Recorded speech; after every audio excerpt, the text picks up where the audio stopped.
Kiporkisni kari kanang kela layar dorkasin syar kadar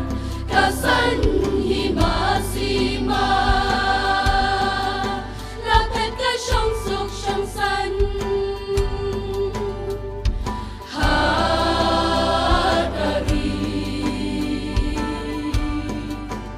tang jing ki win sau dong halari na chao ummat na marjong pa rikasi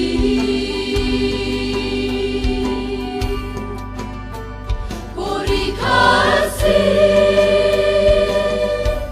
gayam na marjong pa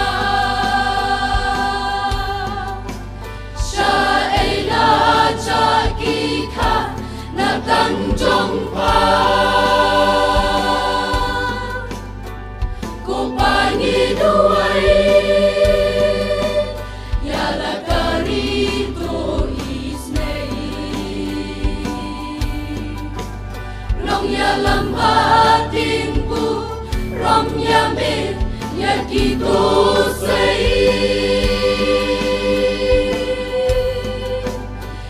Balong kum umosas Joshua Yala karikin lam sha jinso ulong shua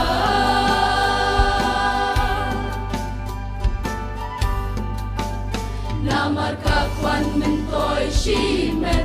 Ngiklet no yaki wei Riti dostur ten rai ngibret Ibut no chong ki wei Chai từng riêu la nang ring xoay Ha kon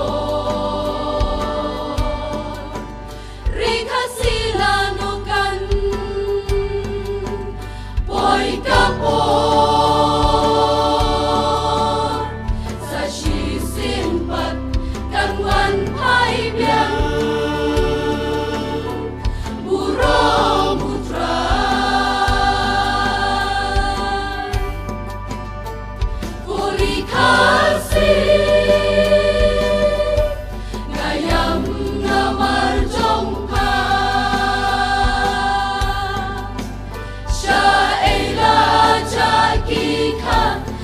Tanjong pa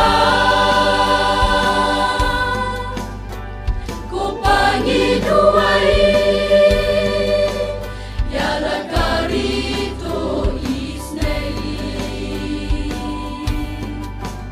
Nong yalam patin po Rom yamin yakito say Kibalom kong umosas Joshua Yala kari